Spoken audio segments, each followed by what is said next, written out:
watching. We've got lots of people, and I see so many names coming up that it's just bringing back good memories from a very difficult time we were going through. But these live streams were something very joyful to me, and I hope they were to you. So let's get right into sifting the dry ingredients. I've measured my cake and pastry flour. Now I should point something out. When it comes to making a cupcake top, it's slightly different than a cupcake. So instead of baking it in a muffin tin, pardon me, we're going to bake them on a baking tray. So you don't actually need the muffin or cupcake liner. But that means you need a slightly different batter. You can't just take a cupcake batter and turn it into a cupcake top. The cupcake batter tends to be thinner, so this is a more dense batter, so it holds its shape when you bake it on a baking tray, and it's essentially like a cake cookie, because let's be honest, what do we like most about cupcakes? The frosting. So this gives us the real estate to have fun with the frosting, but really about half as much of the cake. I like to use cake and pastry flour in this recipe because it's a finer grind, it's a lower protein content, and you know you'll get a very tender cake cookie or cupcake top, and it will hold its shape.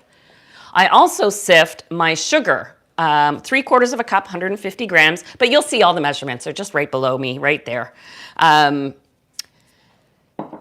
I'm going to add my cocoa powder. So I'm using half a cup of, this is unsweetened cocoa powder.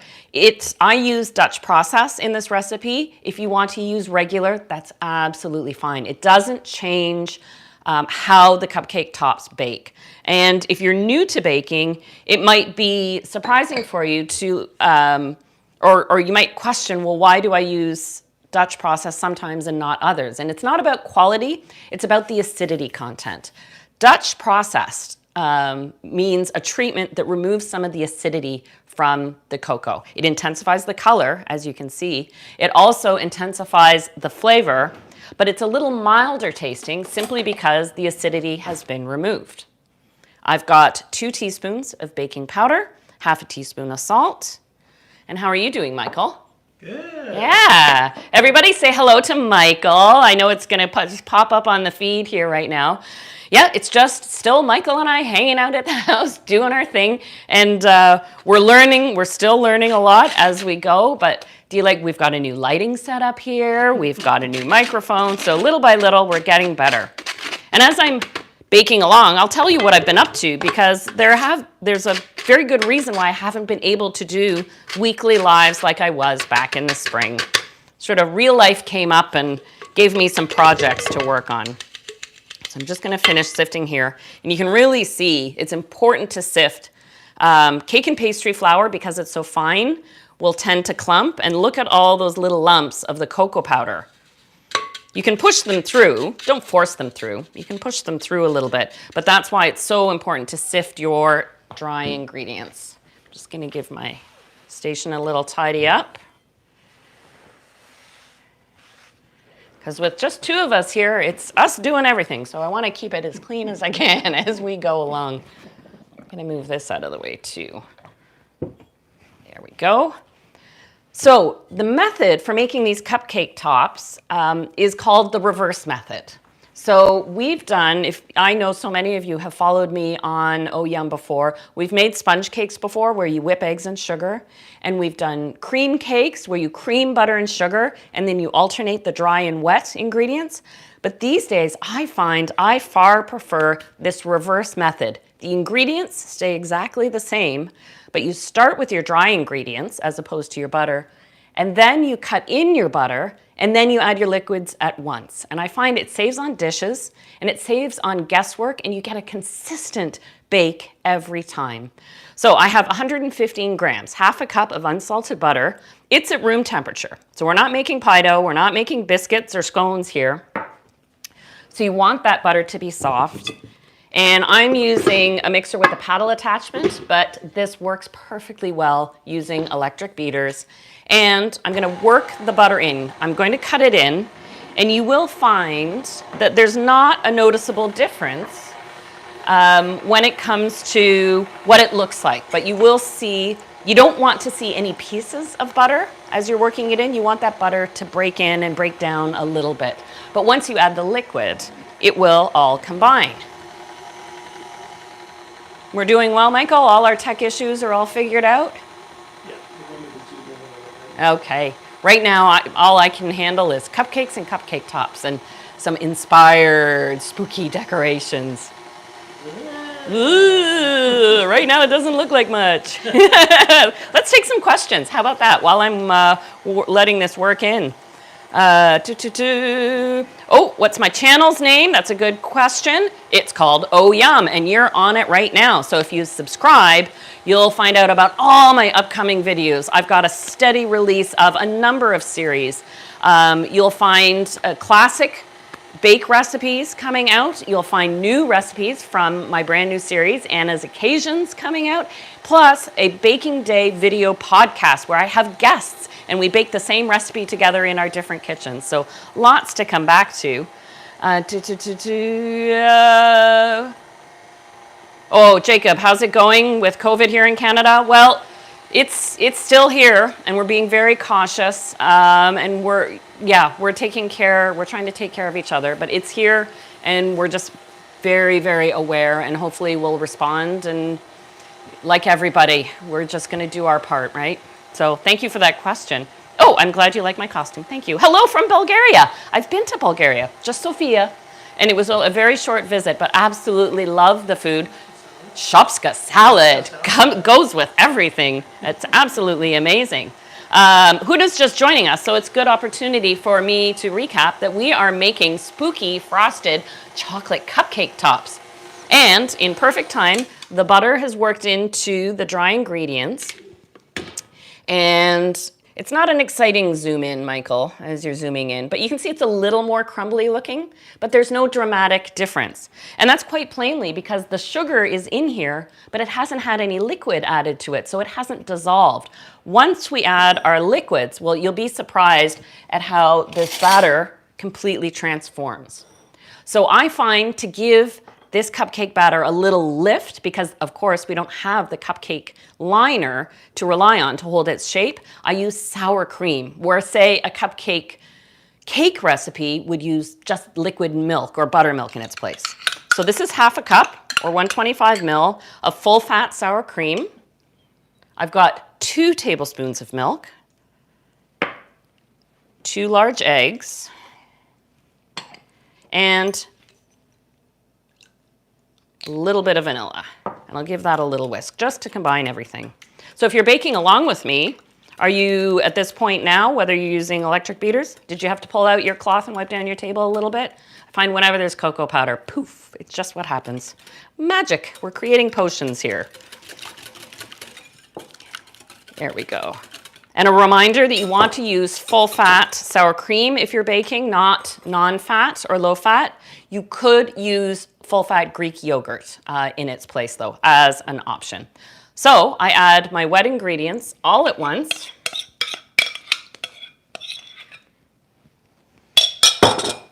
And I'll just clear this away.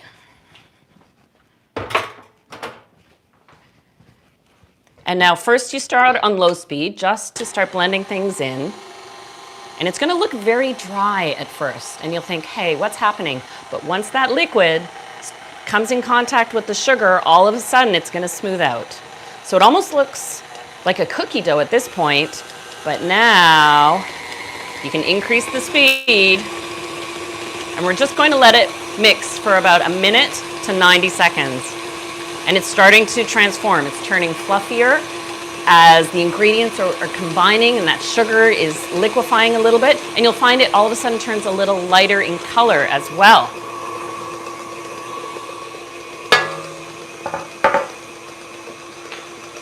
Hello from Greece.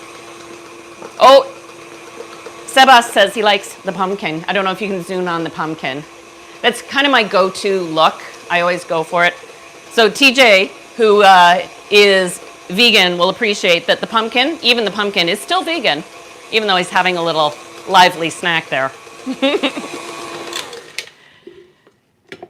All right, so the batter itself is a lot thicker than you might expect for a cupcake batter, but remember, these are cupcake tops, and so it almost has a frosting-like look to it.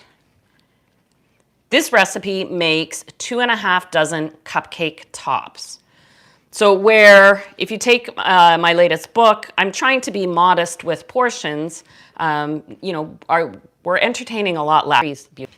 So you can really see it's got a density to it, but it is nice and thick. And that I really want for a specific reason, because scooping your cupcake tops is important. So if you're baking along with me, then you can hit pause if you're not quite here yet, and then hit play again. But what's important is when you scoop, an ice cream scoop or portioning scoop is best. And as I just did, fill your scoop and then scrape against the edge of the bowl. That way you've got a level, perfect portion every time. And you want to drop that portion flat down as straight as you can onto your baking tray. That way you get a nice, perfectly round shape. You want to leave a fair bit of space in between these cupcake tops because they will spread to about the size of a standard cupcake. Pretty easy. Let's see how many I can fit onto my tray. If you have to bake these in batches, if you don't have space or your trays are smaller, this batter holds up beautifully. So you can pull one tray out, let it cool, and do another batch, and you'll be absolutely fine. There's nothing to be compromised in it. Oh, Sonia's asking if TJ's watching live too. He sure is. He's the one responding to a lot of your notes. If I can't get to your questions in time, TJ keeps an eye, and then we follow up later with your questions if you leave them below. So we do keep an eye on things. Oh, here's a good question. While I'm scooping away, Rukma is asking, what is the tip for the perfect batter? That's a very good question. It does kind of depend on the type of batter. For a dense batter like this, I think the key is thorough mixing without over mixing. You've got factors really going for you in terms of making a tender cake once it's baked, and that is the cake and pastry flour with its lower protein content and the cocoa powder. But you want to mix it thoroughly. Scrape the bottom of the bowl if you need to, but not overmix. And that's why I specify in this recipe, 90 seconds seems about perfect for this batter. There we go. I will bake the rest of these up later on. But this one tray is ready for the oven, and this is also good news. When it comes to making the cupcake tops, they only take 12 to 15 minutes to bake. So I'll pop them in right now.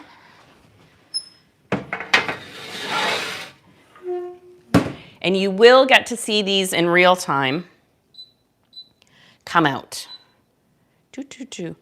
Now the good news, I did bake some before we went live. That wasn't why we were a little delayed. I did have my stuff ready. We had the ghost in the phone who was haunting it and holding us up, made its presence known.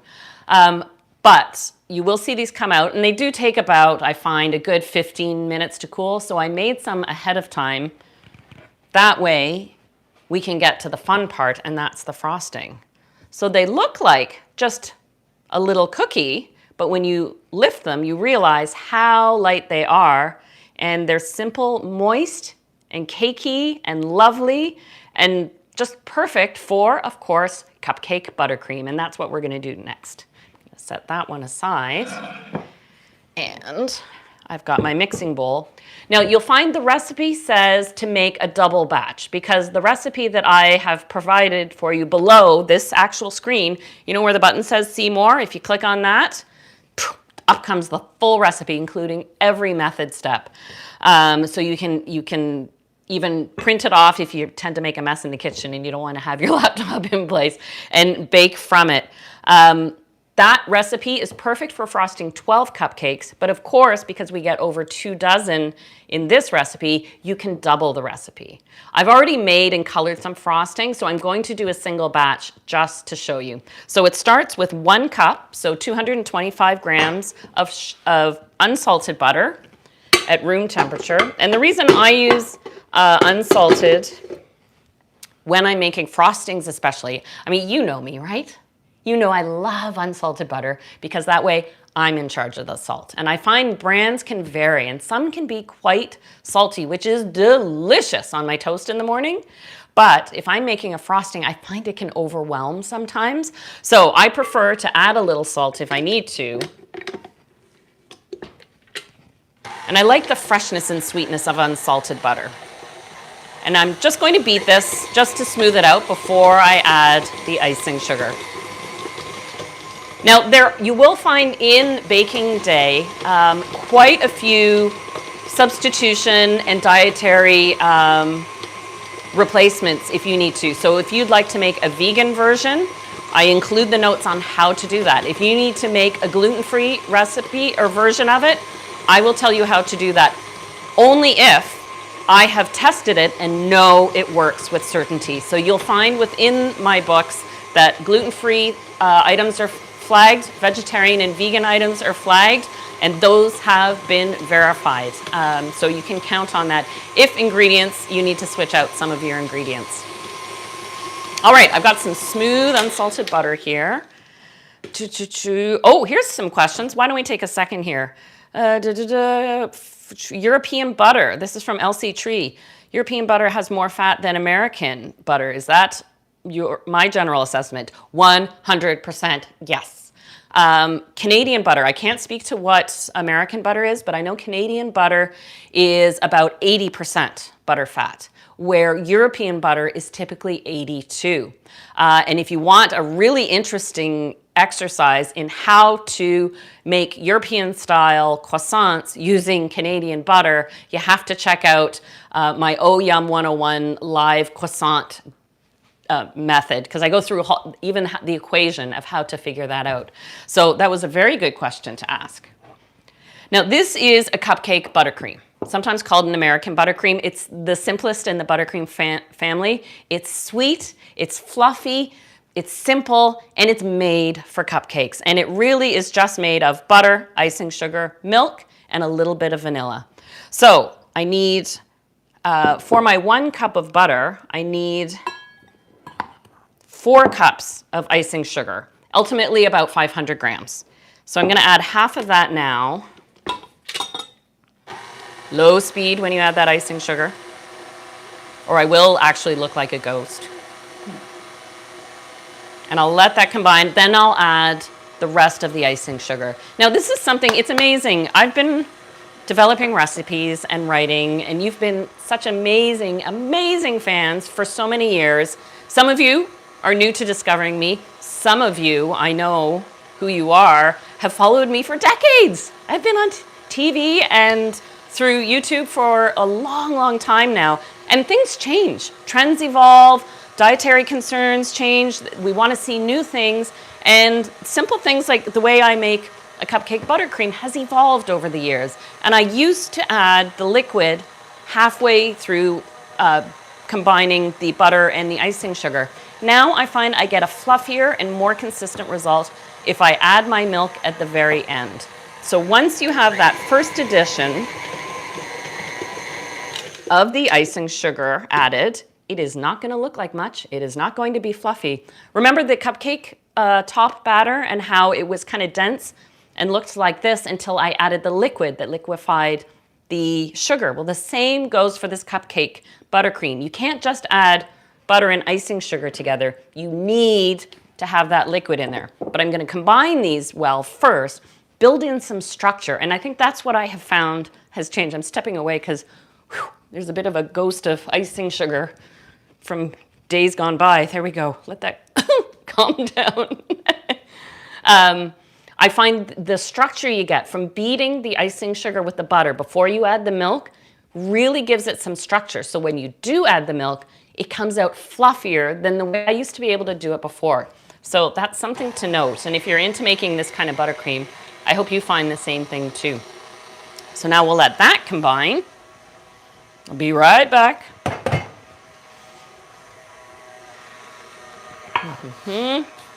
Oh, good close-up. Thank you, Michael. Oh, Mark is asking a good question. Can I add cream cheese? I think you can, Mark. I would add, I wouldn't even do 50-50. I would do, say, 25% cream cheese, replacing the butter.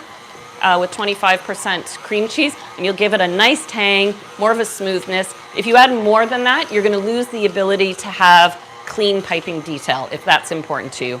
If you just want a delicious cream cheese frosting, you can sort of simply pipe on top of your cupcakes, then yes, you can do up to 50-50. All right, let's check out this buttercream now. And yep, still kind of lumpy and not so interesting looking, is it? So let's figure this out. Let's add our 2 tablespoons of milk. Honestly, that's all it takes.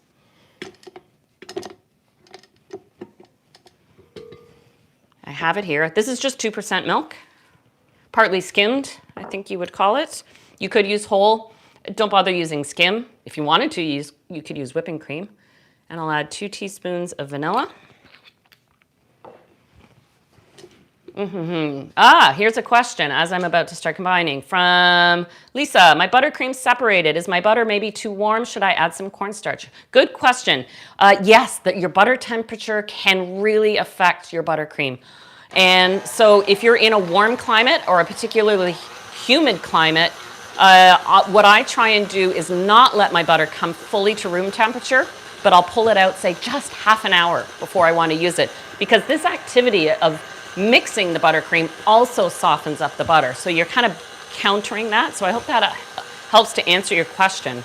And I can tell you firsthand, TJ and I have lots of experience that way because with the pandemic, we were supposed to tape the Anna's Occasion series in March. Of course, that got put on hold. But when things improved, we taped in July during a heat wave when it was 40 degrees with the humidity. So we got really good at making buttercreams in a hot, humid environment.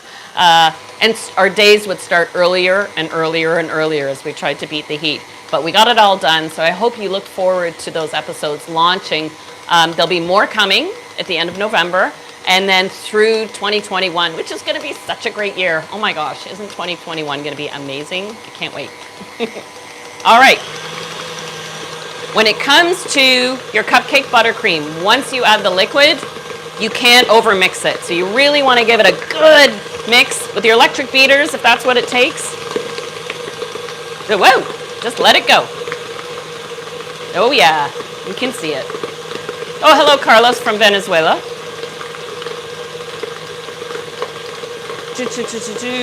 Happy Halloween. I'm just taking a moment to look. Hyone is writing, I'm in a cold, dry climate. True. So yes, if you're not in a hot, humid climate, when it comes to your butter temperature, well, you've got a little more wiggle room and flexibility. And so, yeah, pulling out your butter a good hour to 90 minutes. I like to cut it into pieces, and that way it takes less time to soften up. Let's take a look at our frosting here. This is going to be your paddle to snack on later. No, not a Halloween treat for you, Michael. See, I find with adding the liquid at the end of making this cupcake buttercream, I used to have almost wiggle room where, oh, maybe I should add more icing sugar, or maybe I need more milk. But I find it's consistent every time. So it should have some body to it because you want it to hold your piping detail. If it's too soft, then it won't hold its shape when you're piping your fun Halloween decorations. So I've got some already colored, but I am going to add some coloring to the batch I just made now. So I'll scoop some into here. I've already got my white. So we'll make this bowl pumpkin orange, and I'm using liquid coloring paste or liquid food coloring. This is also coloring that can work with if you're trying to tint chocolate. You just order it online. This is intense color, so just a few drops. And as a warning, when you're adding your food coloring, if it seems pale, especially if you're doing dark colors like black. Oh, I've got 1 minute. Yep. Oh, is everyone wondering about my, oh, yeah, thank you, Stasi. The timer's about to go off, so you've got a good sense of timing. You know what 12 minutes are. So this is called Sunset Orange, And you can add, if you want a darker, more intense color, you would add a little brown or black to it. But if you're tinting things intensely like black, be careful because it may look gray, but as it sits, just give it a couple of minutes to sit, and then you'll find it actually intensifies in color. So, thank you. There's my timer.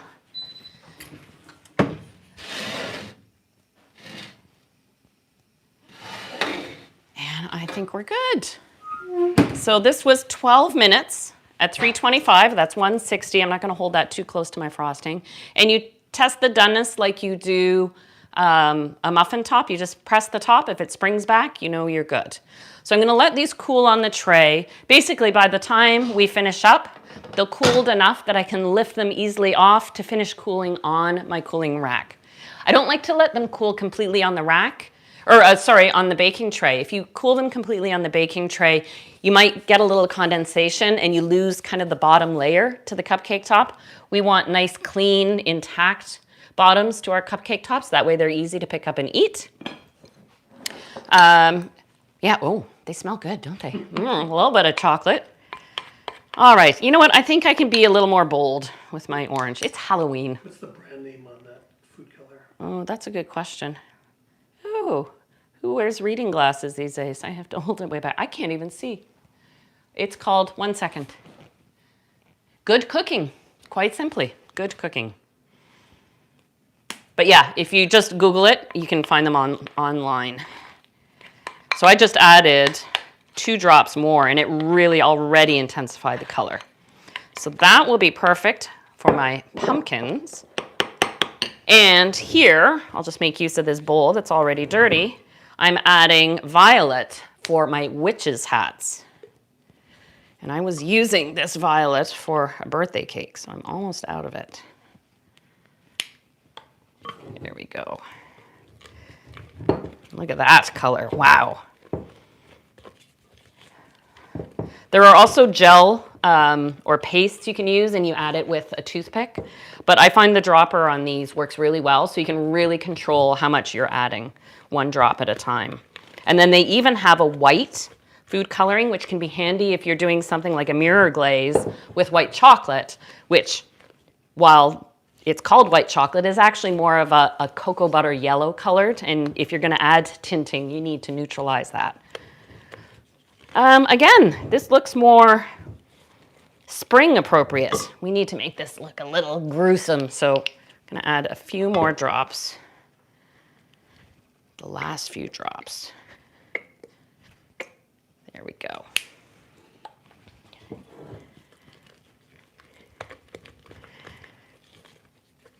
So how is everyone else's cupcake tops looking?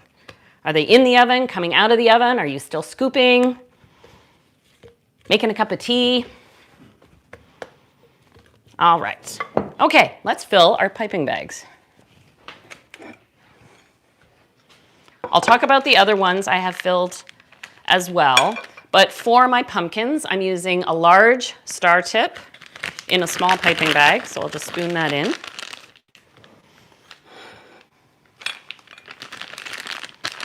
Oh, hello, Tranquil Cakes and Treats from Nigeria.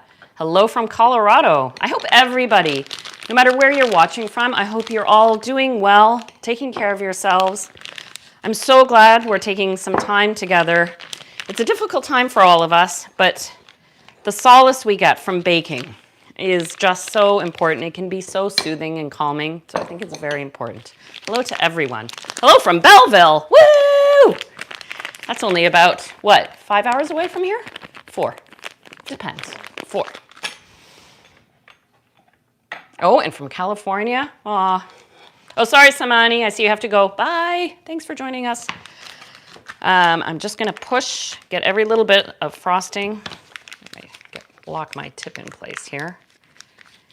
If you think you're going to be switching tips and colors, you want to use a coupler, which allows you to change tips without having to empty your piping bag. This, I have to stick with this color in this tip, but if you have a coupler, one part goes in the piping bag, one part goes on top. It allows you to fasten the tip on and change tips so you can switch up colors with your design. So if you want witches' hats in green and not purple, you can switch it out easily.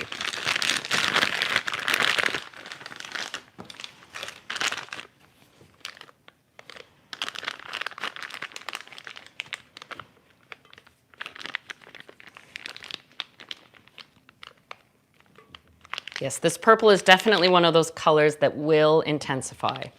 And if you've decided you want to make an activity out of cupcake decorating with the kids, you can make the frostings, color them, put them in all the piping bags ahead of time, and they will keep. You may find it dries right around the edge a little bit, but you just pipe that out and you're good to go. So you can get ahead. All right, we've got some nifty colors going on. Just going to clear a little bit of space. And what should we start with? Should we start with a mummy? A mummy. Yeah, the mummy's a good one. So mummies are white. So to do the mummy, I have 2 tips. I just have white frosting in a plain tip. It's always handy to have just plain white with a plain tip, just in case. And then for the fabric bands across the mummy face, I'm using a large petal tip. That way you get sort of a little ruffle to the fabric pattern. And, oh, we can't forget all the extras. I've got some candy googly eyes, got some other drops. Got candy drops and some spooky sprinkles. So you may find it easier to pipe on a flat surface. I actually like to use my hand. So the first thing I'm doing to give the mummy some height, so it actually looks like a head, and quite frankly, then it's more frosting. I pipe a little bit in the center, and then you can add your eyes to this, and they'll stay in place. And now you know how to direct your stripes.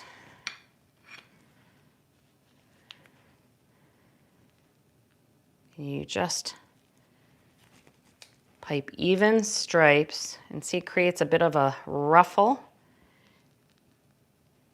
And it's almost tempting to make a symmetrical pattern, but you don't want to be that symmetrical. And so with a few stripes, there you go. We got a little frightened mummy. And the nice thing is that frosting will dry a little bit and set it, and it won't be so fragile. I kind of like that on a cupcake when you get that little bit of sort of cupcake sugary crust on the outside, but then it stays creamy in the center. I can come back to doing another, but I want to show you at least one of everything. So how about a pumpkin next? Yes, please. Yes? Okay. Michael gets to make the request. We're going to do a pumpkin next. All right. Oh, Veronique's cute. She says, I'm going to have a lot of people at my front door. Well, Bonnie, who's watching, lives a few doors down. She knows she's getting a platter of these as soon as I'm done. We have a Halloween tradition of getting together every year. And while it's not going to be a typical year, I'm going to drop these on our front porch and we'll have a little social visit. So just like the mummy, I'm going to pipe sort of some structure to the cupcake. And then using the star tip, try and tuck it in under this little mini piping and pull up. And that's going to give the pumpkin its shape. And then you can kind of press down at the top.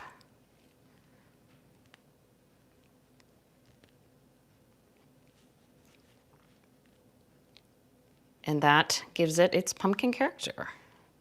There we go. But you know, it needs a little more defining detail. So this is where the green comes in. Now this is green, forest green with just a standard leaf tip. And I'll pipe a couple leaves and then go for a little candy stem there. So there it is. Nice little pumpkin with lots of frosting. How about, I think my favorite is the monster under the bed, because that can almost be whatever it is, because I think for all of us, the monster under the bed is something different for everyone. So what I'm using for that is black frosting, And I don't even know what the name of this tip is, but Spaghetti. it's like a spaghetti tip. It makes crazy sort of chrysanthemum looking flowers when you're going for the flower look. But for the monster under the bed, and this is where that structure of the frosting is very important. If it's too soft, it'll come out and just look like it's a star tip. And you just kind of create little squiggle pipings, leaving some room so that the squiggle has room to move and grow. If you hold your tip too close to the cupcake, it'll squish it down kind of flat.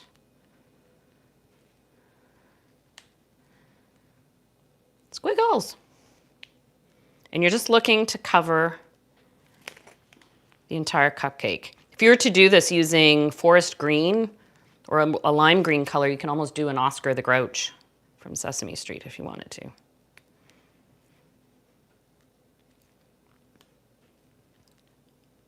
The good news is with these colors, they are all washable and from your hands, from your teeth, from your clothes. So nothing is permanent here. And I find we want a scary monster. So we're gonna do, he's gonna have some pink eyes because of course he's staying up all night to frighten you. And then we're gonna drop in some googly eyes. Now, the candy eyes you can stick right into the frosting. I also have some melted chocolate. My oven's warm, so I keep my melted chocolate up there. Just gonna test, yeah. You can use a little bit of chocolate. I don't use the frosting because it can leak out and adhere my little eyes.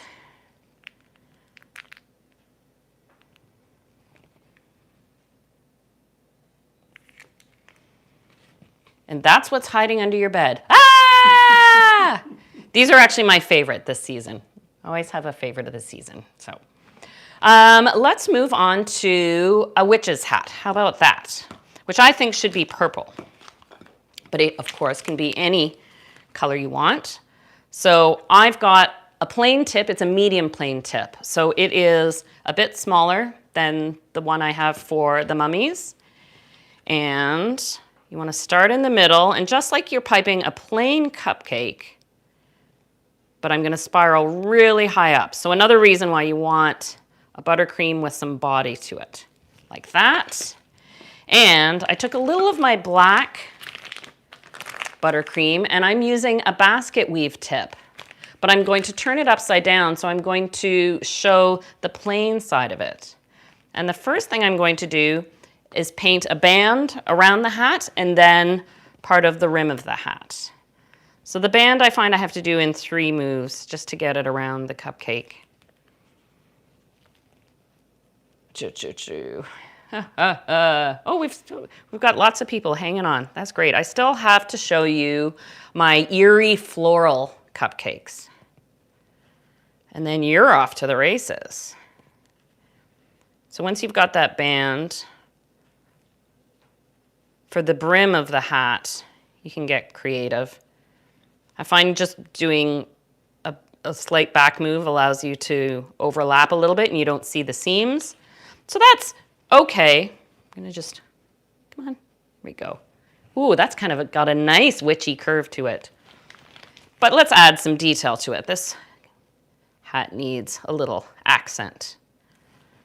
Oh, hang on. Oh. There, we're back. Okay.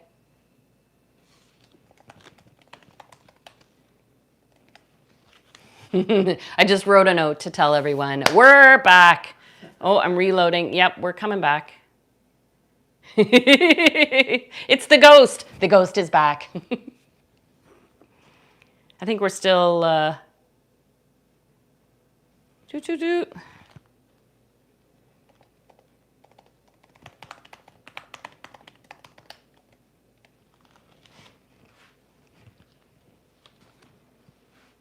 We'll give it a second. I only have the 1 cupcake left to do.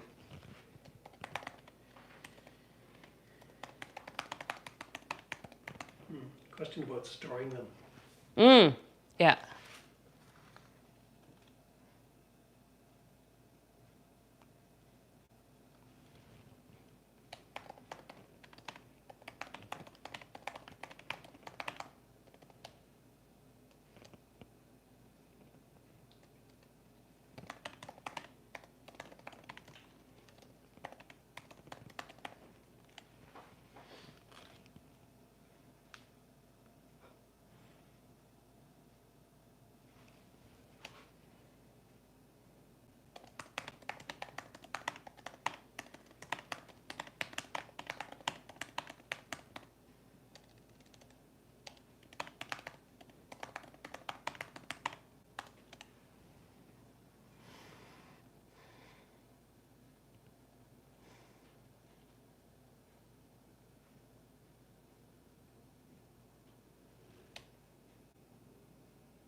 don't want to exit out this time because that will end the stream.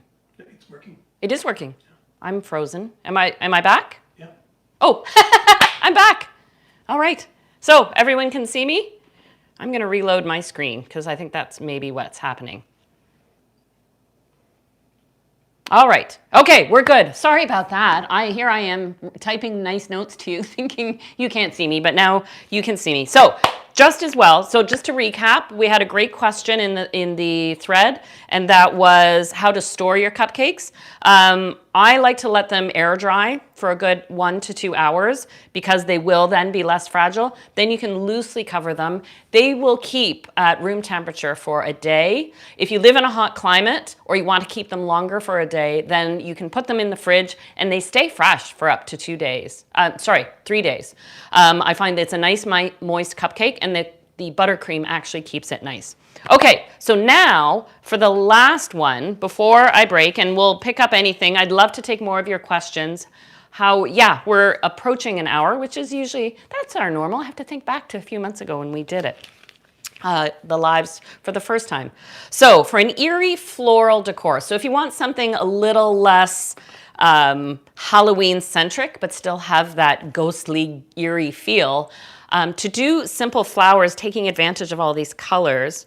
And this is actually a great trick for when you have a little bit of buttercream left of each color, but not tons, so that you have to switch it up. So you just play with the colors. So I've got some big orange flowers, and then I'm gonna pipe just some blue dots in there. Let me add one over here and one over here. And you definitely need that eerie black in a few places. So right in the center.